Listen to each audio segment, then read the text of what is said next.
feeling sorry for the woman who had sacrificed everything for this man, Dionysus, a god who knew all about suffering, rescued her. Though there are many who would say that in the end, she rescued him too. You see, Melimu, life is never what we think it will be. It's not always like these stories, she said, tapping the green cover, leaving behind a faint film of flower. It can be filled with joy or misfortune, but mostly it's a mixture, like this dough. A real hero is like the bread, rising after it has been beaten. Chapter 1. It's not that I hate my job. Hate is a strong word. I don't hate it. I mean, there are parts of it that I don't like, but that's common with all jobs, isn't it? No one loves every minute of their job, except maybe Jeremy Clarkson on Top Gear, and, well, look how that turned out. But the rest of us? Not so much love.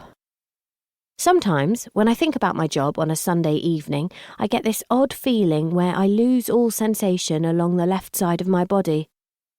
But that's normal. Completely normal, I'm sure. It's the Sunday blues, right? And anyway, it doesn't last that long. By around midday on Monday, I'm fine. Mostly. I'm an obituary writer for the somewhat insalubrious London paper, The Mail and Ledger, which comes out on Monday morning, and part of my job involves dealing with irate phone calls, tear-soaked letters, and the occasional little old lady queuing outside my cubicle. Like yesterday morning, when Rosa Greenberg called after the Mail and Ledger hit the stands. Rosa was phoning about her late husband George's obituary. My hand shook as I took the call. I slouched down in my seat as low as I could, trying to avoid Kimberly's gimlet gaze. Kimberly's my colleague who sits in the cubicle next to mine.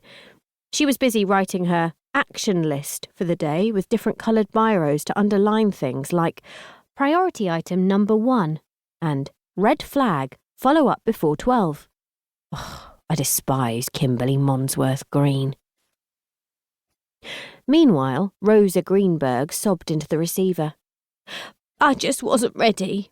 I mean, it's not like Pauline, you know, Pauline from next door. I told you about her when we spoke after it happened. She sniffed. I closed my eyes, hoping that just this once my tear ducts would behave. Today I vowed, as I do every Monday, I would be strong. Rosa continued. Pauline had time. Roger had had 2 heart attacks already, and even then she says she'd been preparing for it, but George was just gone. I know he was 78, but he was fine. He wasn't young, but he wasn't old, not really. It was too soon. A loud foghorn sound announced that Rosa was blowing her nose. I took the time to surreptitiously reach for my ever-ready box of Kleenex and mop up my own eyes. I'd have to be strong some other time. Alerted to the sound, like a vulture circling from above, Kimberly turned to raise an eyebrow at me. I ignored her, swivelling my chair as far away as I could to the wall opposite, while Rosa prepared to send my leaky tear ducts into overflow. So beautiful, what you wrote. That's why I'm calling. It's like you knew him. I was worried about it. You know, worried that it wouldn't be George, but it was. I know this probably sounds silly, but George would have loved to have read it. He would have been so pleased that you wrote about his time in India, dear, she said, before ringing off.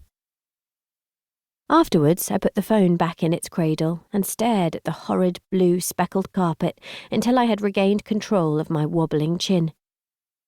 Kimberly would never cry at her desk. Journalists, she told me haughtily a few weeks ago, are meant to be objective, to report the facts without emotion. Try to be more of a journalist, Ria, she rebuked, while I considered that the first action on my own action list would be to staple her stupid list to her forehead. I suppose that wouldn't be an objective